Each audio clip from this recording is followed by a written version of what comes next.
اب یہ جو مشن میں نے آپ کے سامنے رکھا، ایک بنیادی مشن قرآن کی تبلیغ کرو، تبلیغ کرو، تبلیغ کرو، تبلیغ کرو۔ یا ایھا الرسول بلغ ما انزل الیک من ربک وان لم تفعل فما بلغت رسالتہ۔ نمبر 2، جو دین حق دیا اسے غالب کرو، قائم کرو، نافذ کرو، اس کی مثال پیش کرو دنیا کے سامنے۔ ان دونوں میں مدد درکار تھی محمد الرسول اللہ کو۔ جیسے حضرت مسیح نے کہا تھا، وَإِذْ قَالَ عِیسیٰ ابْنُ مَرْیَمَ لِلْحَوَارِیِّینَ مَنْ أَنصَارِی إِلَى اللَّہِ، کون ہے میرا مددگار اللہ کی راہ میں؟ جیسے کہ اللہ فرماتے ہیں سورہ حدید میں، بڑی پیاری آیت ہے، بڑی ریولوشنری آیت ہے، بلکہ میں لفظ استعمال، بڑی ننگی انقلابی آیت ہے قرآن مجید کی۔ اتنا صاف اللہ تعالیٰ ہی سچ بول سکتا ہے، کوئی اور تو ضرور کہیں نہ کہیں اس کے اوپر کوئی کپڑا ڈال کے بات کرے گا۔ آیت نمبر 25 آف سورۃ الحدید، لقد ارسلنا رسلنا بالبینات، ہم نے اپنے رسولوں کو بھیجا واضح نشانیوں کے ساتھ، معجزات کے ساتھ۔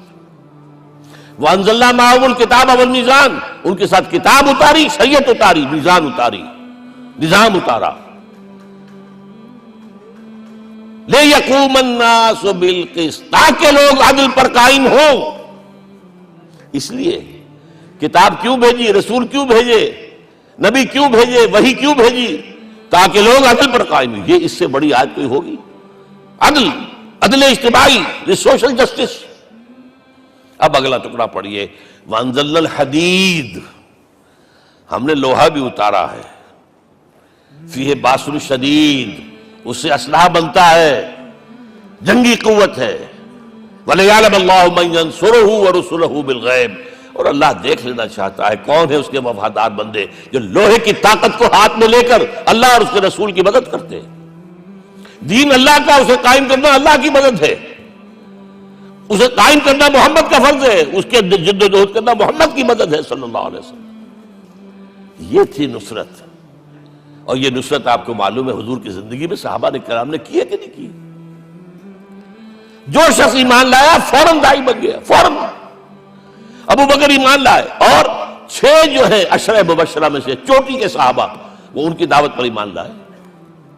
سعد ابن ابی وقاص، طلحہ، زبیر، عثمان، سعید ابن زید، یہ سب کون ہیں؟ حضرت ابو بکر کی دعوت پر نوجوان ہیں۔ مصعب بن عمیر کو گھر سے نکال دیا چچا نے، اور برا نہ کر کے نکالا ہے کم وقت نے، اس لیے کہ باپ مر گیا تھا، بہت دولت چھوڑ گیا تھا، ماں نے بڑے ناز و نام میں پالا تھا۔ کہتے ہیں 200 درہم کا جوڑا اس کا بن کر آتا تھا شام سے، جیسے کبھی ہم کہتے تھے کہ پنڈت نہرو کے کپڑے جو ہے پیرس سے سل کر آتے ہیں، اور جہاں سے گزر جاتا تھا مصعب، اتنا اس نے لگایا ہوتا تھا عطر کے پوری گلی جو ہے وہ خوشبو سے جو ہے بھر جاتی تھی۔ چچا نے بلایا، تم جو یہ گلچھرے کر رہے ہو اپنے باپ کی دولت پر نہ، اور تم اسے کہتے ہو کافر، نکل جاؤ گھر سے۔ وہ چلنے لگے، he was a ten ager, چلنے لگے۔ وہ سمجھا تھا کہ میرے یہ کہنے سے اس کے تو اس کو تارے نظر آ جائیں گے، یہ فوراً جو ہے توبہ کرے گا، پلٹ آئے گا۔ چلنے لگے تو اسے اور غصہ آیا، یہ کپڑے بھی اسی باپ کے ہیں، اتارو۔ وہی اتارے کپڑے، مادرزاد برہنہ ہو کر ماں کے پاس گئے ہیں۔ ماں نے آنکھوں پر ہاتھ رکھا، مصعب کیا ہوا ہے؟ فرمایا امی میں موحد ہو گیا ہوں، یہ ہے توحید۔ اور اب جا کر حضور کے دامن میں بیت ارقم میں اب ہمہ وقت کارکن ہے، قرآن اتر رہا ہے، پڑھ رہے ہیں، سمجھ رہے ہیں، قرآن اتر رہا ہے، یاد کر رہے ہیں۔ اور اس کے بعد جب کہا تھا مدینے والوں نے بیعت عقبہ اولیٰ پر کہ حضور ہمارے سے آپ کی ملاقات تو سال کے بعد ہی ہوگی، درمیان میں تو آپ کو معلوم ہے خون ریزی ہے، کوئی قافلہ بچ کے نہیں آ سکتا، تو اب آپ ہمیں کوئی اپنا شاگرد دیجئے۔ مصعب بن عمیر کو حضور نے کہا جاؤ ان کے ساتھ۔ وہاں ان کا نام پڑ گیا المقری، پڑھانے والا، قرآن پڑھانے والا۔ 75 آدمی اگلے سال لے کر آ گیا ہے، اور اسی سے بیعت عقبہ ثانیہ ہوئی ہے، اور ہجرت کا راستہ کھل گیا۔ اور اس کو ایک دفعہ حضور نے دیکھا، مسجد کے دروازے کے سامنے سے گزر رہا تھا مصعب، پھٹا ہوا کمبل تھا جسم پہ لپیٹا ہوا تھا۔ حضور کی آنکھوں میں آنسو آ گئے۔ غزوہ احد میں شہید ہوا کس طرح؟ علم بردار تھا، ایک ہاتھ پر وار پڑا ہے، کٹ کے گر گیا، ایک ہاتھ سے تھاما، دوسرے پر بھی گر گیا، دونوں جو بچے ہوئے حصے تھے اس سے تھاما۔ پھر جب ختم ہو گئے، اس کے بعد جو ہے جب دفن کر رہے تھے تو حضور کے سامنے پرابلم لایا گیا۔ مصعب کے جسم پر تو کوئی کپڑا ہی نہیں تھا سوائے ایک چادر کے، ایک دھوتی، اللہ اللہ خیر صلی اللہ۔ اور شہید کا کفن ہوتا ہے اس کا اپنا لباس۔ حضور وہ اتنا چھوٹی ہے وہ چادر کہ پاؤں ڈھانپتے ہیں تو سر کھل جاتا ہے، سر ڈھانپتے ہیں تو پاؤں کھل جاتے ہیں۔ فرمایا سر کو ڈھانپ دو کپڑے سے اور پیروں پر گھاس ڈال دو۔ That was the last dress which Musab got۔ تو یہ لوگ جو تھے محمد رسول اللہ والذین معہ، یہ ساتھی حضور کے جنہوں نے حضور کے مشن میں آپ کا ساتھ دیا۔ اور ایک خاص مرحلے کا تو میں آپ کے سامنے ذکر ہی کر دوں، اس لیے کہ دین کی اقامت، دین کا غلبہ، اس میں تو جہاد اور قتال آئے گا لا محالہ۔ Nobody is going to allow you to change the system۔ اگر سسٹم بدلتا ہے تو اس کے ساتھ جو مفادات بدلتے ہیں وہ ختم ہو جاتے ہیں، جو پریولیجز ہیں وہ ختم ہو جاتے ہیں۔ لہذا جب غزوہ بدر کا مرحلہ آیا ہے، حضور نے مجلس شورا منعقد کی، اور آپ نے جو وحی سے آپ کو بتا دیا گیا تھا، دیکھو ایک قافلہ آ رہا ہے شمال سے، مال غنیمت سے لدا پھدا ہے، اور 50 صرف اس کے ساتھ محافظ ہیں۔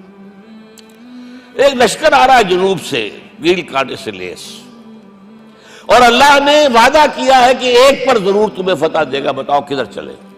یہ اصل میں کسی بھی سپہ سالار کے لیے وقت ہوتا ہے کہ اپنے ساتھیوں کے مورال کا اندازہ کرے۔ کچھ ہوں گے ہم جیسے کمزور بھی، انہوں نے کہا کہ حضور پہلے قافلے کی طرف چلے، آسانی سے فتح بھی ہو جائے گی اور ہتھیار مل جائیں گے ہمیں، ہمارے پاس تو ہتھیار بھی نہیں ہے، گنتی کے لوگوں کے پاس تلواریں بھی نہیں سب کے پاس، تو 50 آدمیوں کے ہتھیار تو ملیں گے، پھر لشکر سے نپٹ لیں۔ اب حضور کہہ رہے ہیں اشیرونی اشیرونی اشیرونی۔ حضرت مقداد بن الاسود کھڑے ہوتے ہیں، حضور ہمیں موسیٰ کے ساتھی نہ سمجھیے جنہوں نے کہہ دیا فَاذْهَبْ أَنْتَ وَرَبُّكَ فَقَاتِلَا إِنَّا هَاهُنَا قَاعِدُونَ۔ ہم موسیٰ کے ساتھی نہیں ہیں، ہم آپ کے جانثار ہیں، آپ جو آپ کی نیت ہے آپ بسم اللہ کیجئے، ہم آپ کو کیا پتہ ہمارے ذریعے آپ کو اللہ تعالیٰ آنکھوں کی ٹھنڈک عطا فرمائے۔ حضور پھر فرمایا مجھے مشورہ دو، مجھے مشورہ دو۔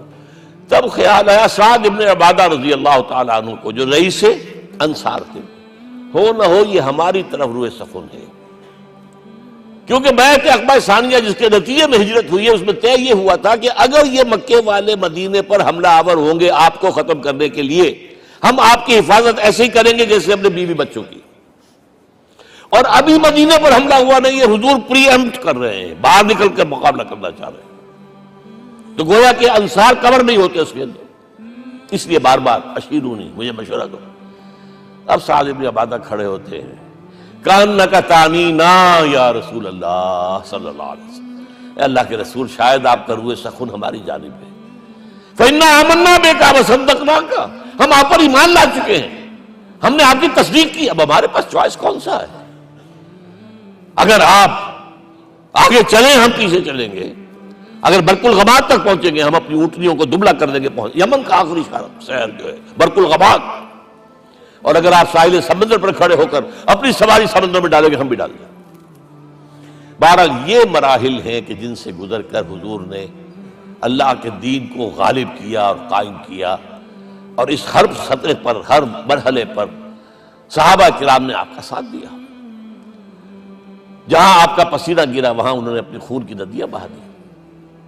محمد رسول اللہ والذین معہ اشداء علی الکفار رحماء بینہم، یہ ہے در حقیقت عظمت محمد صلی اللہ علیہ وسلم۔